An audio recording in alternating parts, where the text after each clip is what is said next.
이것은 신명기 5장 11절에서 15절에 또 나타나 있습니다. 같이 읽겠습니다. 너는 내 하나님 여호와의 이름을 망령되이 일컬지 말라. 나 여호와는 내 이름을 망령되이 일컫는 자를 죄 없는 줄로 인정하지 아니하리라. 내 하나님 여호와가 내게 명령한 대로 안식일을 지켜 거룩하게 하라. 엿새 동안은 힘써 내 모든 일을 행할 것이나 일곱째 날은 내 하나님 여호와의 안식일인즉 너나 내 아들이나 내 딸이나 내 남종이나 내 여종이나 내 소나 내 낙이나 내 모든 가축이나 내 문 안에 유하는 객이라도 아무 일도 하지 못하게 하고 내 남종이나 내 여종에게 너같이 안식하게 할지니라. 너는 기억하라. 내가 애굽 땅에서 종이 되었더니 내 하나님 여호와가 강한 손과 편 팔로 거기서 너를 인도하여 내었나니 그러므로 내 하나님 여호와가 내게 명령하여 안식일을 지키라 하느니라.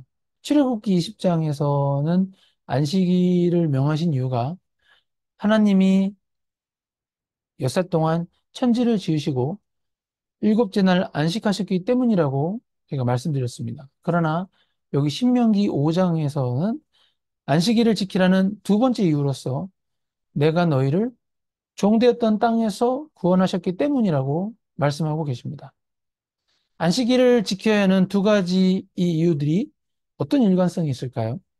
창세기 2장에서는 하나님이 일곱째 날 안식하신 내용을 다시 살펴보면 하나님은 엿새 동안 모든 것을 창조하시고 그 창조에 대하여 하나님이 만족하시고 기뻐하시면서 일곱 번째 날에 안식하셨다라고 적혀 있습니다. 안식은 그런 의미에서 하나님이 단순히 일을 하시고 안 하신다라는 수준의 의미를 넘어서서 하나님이 하신 일에 대한 어떤 만족과 기쁨의 의미까지 안식일이 내포하는 것이라고 이렇게 볼 수도 있는 것이죠. 아까 그 신학자의 주장처럼요. 그런 차원에서 하나님이 창조하신 피조물들 가운데 하나님의 형상으로 만든 인간에게 이 안식의 만족과 기쁨에 동참하도록 우리를 부르신 것입니다. 하나님의 만족과 기쁨에 초청될 만한 존재로서의 인간이기에 하나님께서 하나님이 누리시는 기쁨과 만족의 자리까지 우리를 초대하셨던 것입니다. 그게 바로 안식일의 중요한 개념 중에 하나인 것이죠. 그런데 이 일은 창세기 1장 1절부터 차례로 설교할 때 여러분들에게 말씀드린 것과 같이 다만 창조의 기사를 사실적으로 기록하는 데 그치지 않고 그보다 더 깊은 어떤 목적과 시각을 가지고 쓰였다라는 것입니다. 즉, 어떤 목적과 시각이란 것은 모세가 이스라엘 백성을 애굽에서 구원하여 내어 시내산에 이르게 했을 때 하나님이 시내산에 강림하셔서 율법을 주시고 이스라엘 백성에게 율법을 따르라고 명령하면서부터 시작된 이스라엘 백성들의 의문에 대하여 답하는 것이 이 창세기 모세 오경의 목적과 시각인 것입니다. 그렇다면 이스라엘 백성들의 그 의문이 무엇이었을까요? 그들의 의문은 하나님이 어떤 분이시길래 이스라엘 백성을 이렇게 구원해 주시고 하나님의 계명을 주시고 또 그에 필요한 지식을 공급해 주시는 것과 이스라엘은 애굽과 무엇이 다르게 하나님은 애굽을 택하지 않으시고 왜 애굽의 종이었던 이스라엘 백성을 선택하셨던 것일까? 그리고 그 힘 있는 애굽을 깨뜨리고 이스라엘 백성을 구원하셔서 하나님의 백성으로 택하셨는가? 등과 같은 질문들에 대하여 이 성경이 답을 하고 있는 것입니다. 하나님은 천지를 창조하시고 하나님이 만족하실 만하게 창조하셨기 때문에 하나님이 그의 기쁨으로 어, 천지 만물의 창조를 마무리하셨는데 인간들이 죄를 짓고 그 죄로 말미암아 부패와 오염과 악한 것이 넘치는 지금의 현실이 만들어졌다는 것을 성경을 통해 우리들에게 알리고자 하신 것입니다. 그것은 하나님이 천지를 만드실 때 잘못 만드신 것이 아님을 분명히 하고자 이렇게 말씀하시는 것이죠. 그리고 인간도 잘못 만든 것도 아닌데 단지 자유의지가 있는 이 인간의 죄로 인한 어떤 부작용 가운데 살고 있는 것을 설명하는 것이 바로 창세기의 바탕에 깔려 있다는 것입니다.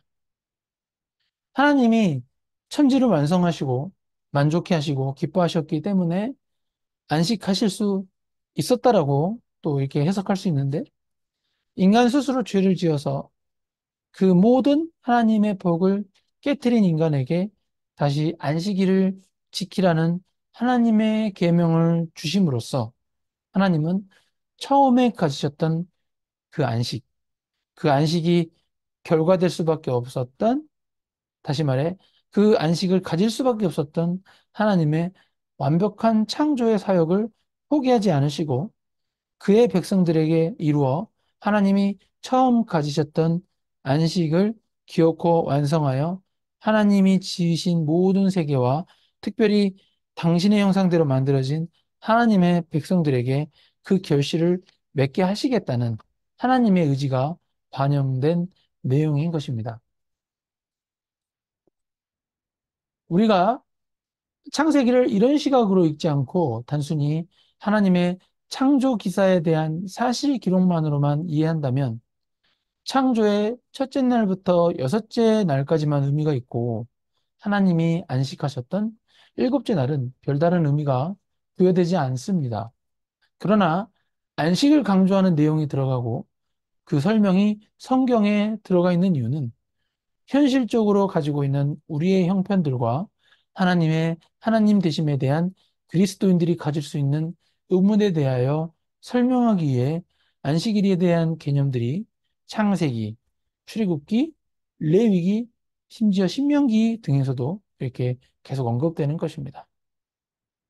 우리는 이와 같이 단편적으로 어떤 성경 구절을 파편만 읽기보다는 어떤 내용에 대해서 기록된 목적과 성격에 맞게 성경을 읽어 나가서 읽고 해석해서 우리의 신앙도 하나님의 창조 목적에 맞게 이해해야 하는 것입니다. 아멘?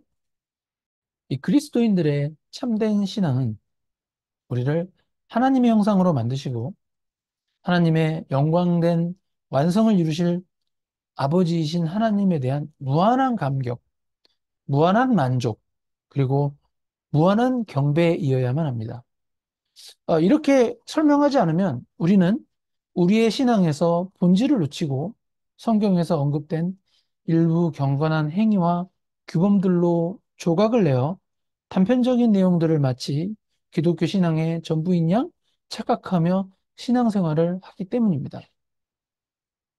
우리가 일반적으로 우리 신앙이 좋다, 나쁘다는 것으로 논할 때 각자 무엇으로 점검하는가 하면 신앙생활은 어떤 것으로 이해하는가?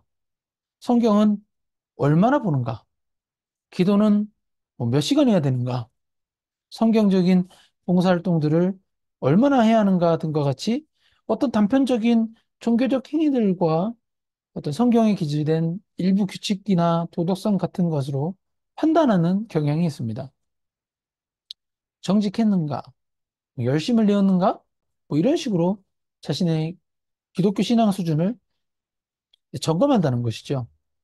그러나 이런 것들은 사실 큰 틀에서 봤을 때 성경이 요구하는 어떤 기독교 신앙의 가장 중요한 초점도 아니고 신앙 수준을 점검하는 방식도 아닙니다. 비유를 들어 설명을 해보겠습니다. 우리의 부모들이 우리가 어렸을 때 공부를 시키셨고 지금 우리도 우리의 자녀들에게 이게 뭐 어떤 분야이든지 간에 기본적인 소양이 있어야 사회생활을 할 수 있기 때문에 공부를 시킵니다. 네. 공부는 이 세상을 살아내기 위해서 필요한 일이기도 하지만 사실 그 이면에는 근본적으로 우리의 자녀들을 어떤 훌륭한 인간이 될 수 있도록 한국의 교육부에서 시스템적으로 만들어 놓은 일종의 교육학적 지도를 따라가는 것입니다. 이 공부를 열심히 하면 공부를 안 할 때보다는 인간적으로 훌륭해지는 것 같습니다. 예. 저는 고등학교 1학년 1학기 중간고사에서 이제 학급에서 고등학교 때입니다.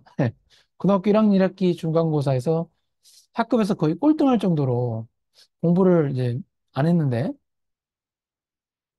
이 공부를 시작하기 전에는 뭐 인생에 대한 생각도 별로 없었고 그냥 제 마음대로 이렇게 사니까 부모님이나 친척들에게 인정도 못 받고 못 받았고 가끔은 제 스스로가 참 한심해 보이기도 했습니다.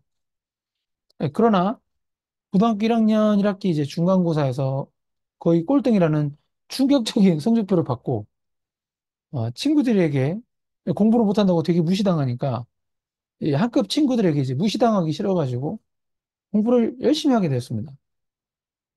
이게 막상 몇 달간 공부를 열심히 해보니까 또 이제 저도 모르게 이제 공부 습관이 잡혀서 그런지 이제 공부를 안 하면은 뭔가 이렇게 좀 허전한 거예요. 좀 쑤시고. 예. 근데 어떻게 보면은 공부 자체는 재미가 없는데 이 공부 습관이 생기니까 이 재미없는 공부에서도 나름의 이렇게 재미를 느끼게 되는 것이죠. 그러나 오늘날 이렇게 공부를 잘한다는 것은 어떤 시험 성적의 결과에 따라 평가받게 되어 있는 경쟁 시스템을 이렇게 기반으로 하고 있기 때문에 현대 사회의 많은 공부들이 뭐 취업이나 소득 증대를 위해 실용적이고 기능적인 부분이 이제 공부에 많이 강조되어 있습니다. 그래서 공부를 잘한다는 것은 현실적으로 금전적인 이익과 얼마나 연결되는가로 이렇게 어, 좀 점검되기 때문에 요즘 공부를 잘한다는 것이 어떤 기능적인 측면에서 훌륭하다는 의미지 공부를 잘한다고 해서 반드시 인격적으로 훌륭하다라고는 말할 수 없는 어떤 시대입니다. 그러나 공부가 어떤 기능적인 측면에서 훌륭함을 목표로 한다 할지라도 공부하는 과정 자체에서 어떤 이 근면 성실함이 요구되는 기본적인 요소는 한 인간이 훌륭해지는 데 있어서 필요한 기본적인 요소와 일맥상통하는 부분이 있습니다. 그래서 성실과 정직이 공부하는 과정에서 자연적으로 몸에 이렇게 습득되기 때문입니다. 공부를 열심히 하지 않고는 시험에서 좋은 결과를 얻을 수 없고, 시험도 부정행위를 하지 않고 시험의 결과를 정정당당하게 내야 되기 때문에 적어도 공부에서만큼은 편법이나 다른 어떤 거짓말이 통하지 않는 부분입니다. 물론 선생님의 어떤 교수 방법에 의해서 학생들의 공부 성과가 차이가 있을 수는 있겠지만 아무리 선생님이 훌륭해도 공부는 학생들이 해야만 하기 때문에 학생들이 공부를 해야 이제 어떤 결과가 도출된다는 것이죠. 다시 말해 공부는 한 것만큼 이렇게 성과를 내는 것입니다. 그래서 공부를 열심히 해서 어떤 인간 사회에서 성공하는 결과 그 자체보다 이제 공부하는 과정에서 얻어지는 이런 성실함과 정직함 등과 같은 훌륭한 어떤 인간이 되는 기본 자질을 익히는데 공부가 매우 좋은 수단이기 때문에 우리도 그랬지만 우리 자녀들에게 이 공부하는 것을 요구하는 것입니다. 제가 공부하는 것을 요구한다고 해서 막 공부해라 공부해라 이런 잔소리 한다는 게 아니고요. 그냥 뭐 우리나라 교육 시스템에 있는 기본적인 교육을 잘 따라가 주는 것을 말합니다. 네. 아무튼 국어, 영어, 수학, 과학 등을 이렇게 초, 중, 고등학교 때 이렇게 기본적으로 배우라고 요구하는 이유는 실제 우리 삶에서 그때 배운 것들을 뭐 직접적으로 매 순간 사용하지는 않을지라도 그렇게 기본적인 과목들을 공부해 놓아야 인간 두뇌의 어떤 사용 능력이 넓혀지고 또 정리되어서 저희들의 뇌를 잘 사용할 수 있기 때문입니다. 초등학교 때 수학을 열심히 공부해 놓았기 때문에 30대 초반에 뭐 미국 회계사 실무를 제가 할 때 이게 수학적 사고방식이 몸에 배어 있잖아요. 그 고등학교 때 그런 걸 익힌 거거든요, 저희가. 몸에 배어 있는 수학적 사고방식이 미국 회계사 실무에 굉장히 도움이 되었습니다. 또 고등학교 때 저희 뭐 한국에서 수학 능력 시험 본다고 영어 공부를 열심히 다 했잖아요. 영어 공부를 했었기 때문에 그때 쌓은 영어 실력이 이제 기본이 되어서 지금 이렇게 미국 변호사까지 하고 있고 신학을 공부할 때도 영어로 된 성경 주석서를 읽고 목회에 활용하는 것입니다.